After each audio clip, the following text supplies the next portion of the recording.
Iron 2, TF1. Pourquoi Terrence Howard a sa place à Don Cheadle dans le film?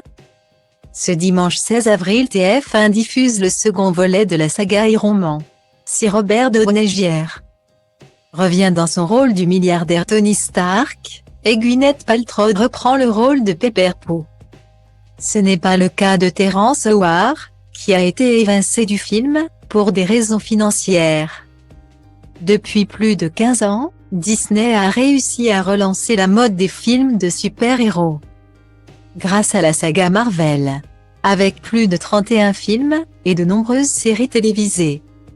La firme aux grandes oreilles a trouvé la poule aux œufs d'or, et ne compte pas la lâcher de sitôt. Mais ce succès, Disney le doit notamment au premier film de la saga, Iron Man. Sorti en 2008, le film a permis de lancer cette immense saga cinématographique. Mais aussi de relancer la carrière de Robert Downey Jr., qui venait de connaître des années difficiles. Avec notamment une forte addiction à la drogue. Après le succès du premier volet, dans lequel l'acteur affrontait Jeff Bridges, une suite a rapidement été lancée.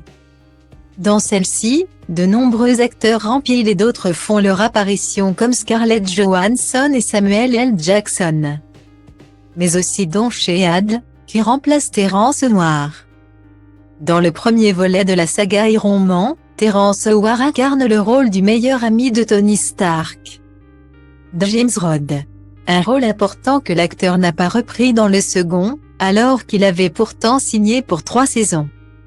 Les contrats qu'on a signés ne valent pas plus que le papier sur lequel ils ont été imprimés, a-t-il regretté.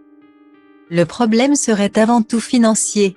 Mon salaire pour le premier film était de 4,5 millions de dollars. Pour la suite, ils m'ont dit, que tu sois là ou non, le film marchera.